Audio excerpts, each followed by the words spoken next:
he was talking in his books about a fact that we have a certain, he was not the only one that was talking about that we all have a certain perspective that is nested in a certain point in ourselves, if we look ourselves as energy bodies, let's say it like that.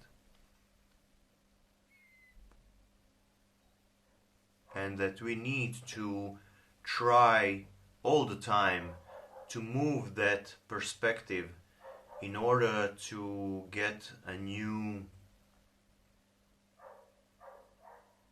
way of looking at things, so that we can actually develop. And it's not only him that was talking about that, I'm aware of it. So what I'm trying to do, because I'm a lazy guy, as we are all, and we are all moving the best inside our comfort zone, but what we need to do all is to move out of that comfort zone and try to explore. And whenever I catch myself that I'm actually doing something over and over again, or as I said, at least I'm thinking that, I'm trying to look other pipe makers, and especially those that are making crazy stuff, because I'm trying to get a stimulus, let's say it like that, to move in a different kind of perspective and do something else. Because if I stay where I'm now, I will make an apple, or a blowfish or whatever. And that's what I'm doing the most, but because that's my comfort zone, that's where I'm moving the easiest. But when we develop, actually, it's not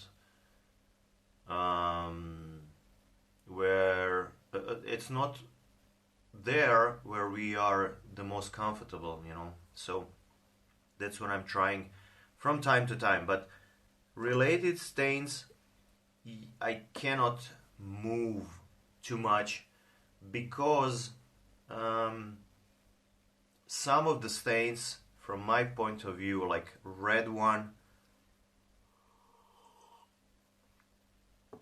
don't look well on the pipe. They kind of kill the grain, so I don't try to use like purple, red, I don't know. I don't like even natural too much, because it doesn't have the whoa effect, it develops during the years of usage, and I can see that developing on that pipe that I have made for the workshop, the long one that you can see in my previous videos.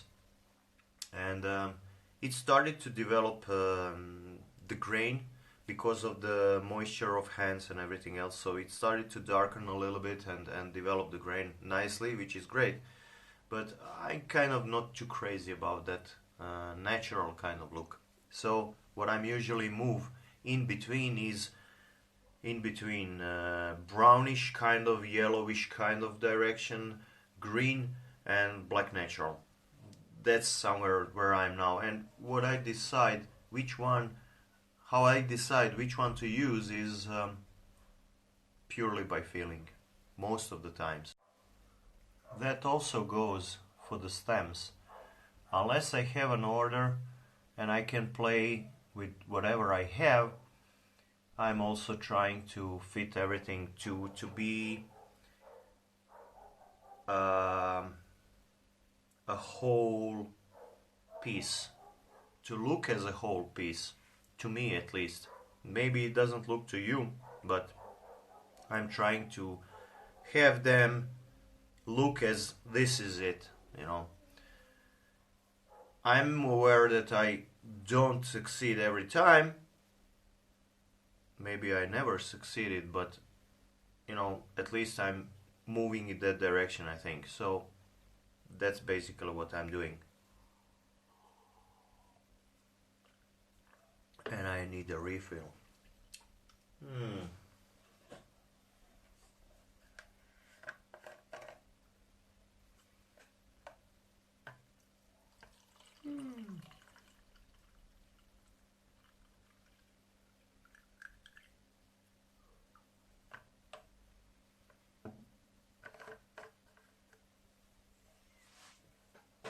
So what you can expect in future is a little bit more of calabash, reverse calabash and similar stuff.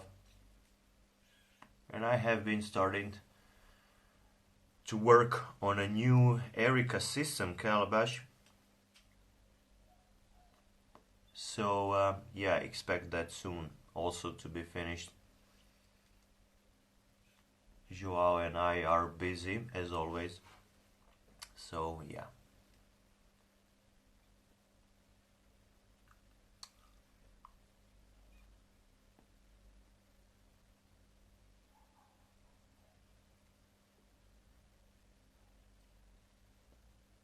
What else? Oh, I got a new material from Italy, and I was kind of fortunate to get it because my supplier is out of it. So I literally took the last train almost to get my usual first quality briar that I'm taking,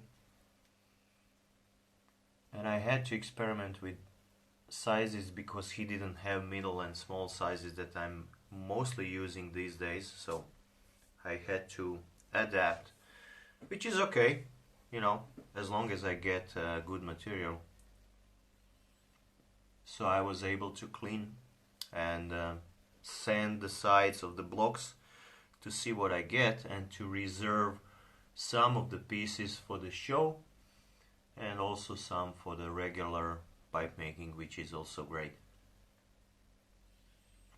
And also I ordered some material from Chris Kelly, Eldridge Pipes. I'm talking about his rods. I'm slightly going out of it, and nowadays he has that special material. He calls it, I think, professional material, but it's actually a little bit better than what he had before. At least to me, I like it a lot better. So I ordered that stuff, and I ordered some acrylic, and I am expecting it to arrive. So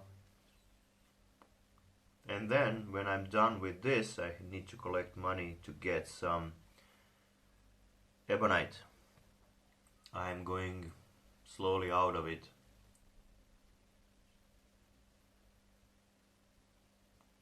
So yeah, I'm moving forward, doing my stuff. Right now I have a lot of smaller pipes on the bench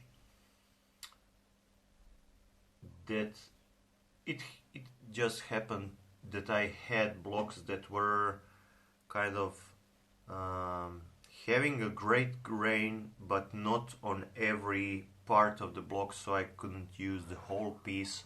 I had to cut them in pieces, so I used portions that are having a good grain, and I developed pipes from there. So yeah, I will show these in a couple of days, I think.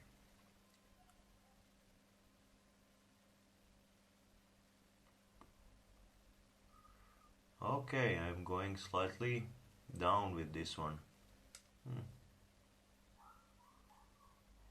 It really smokes well, you know. Even if I'm right now on the lower part of the bowl, it doesn't bite, it's great. And as long as I'm not talking like crazy all the time, and my pipes don't go down, and I don't have to relight it, it's really great. So I have smoked my pipe, so let me clean the rest and show you what's inside the chamber. It's nasty. Okay, so how you remove the tobacco chamber from the pipe is just by you know, sticking a finger inside, and you remove it like that. And you are left with a hole that you cannot see what's inside, but I will use a clean tissue to show you. I will kind of scrape it. So I was cleaning it like this yesterday too, and today it doesn't have too much because I haven't filled the bowl completely, I think. No, I did. Just a sec. See?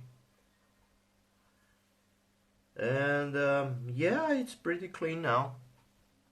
But that's what you have. And when you smoke like 50 times and you don't clean it, you can imagine how much tar you actually had down there, which was no fun.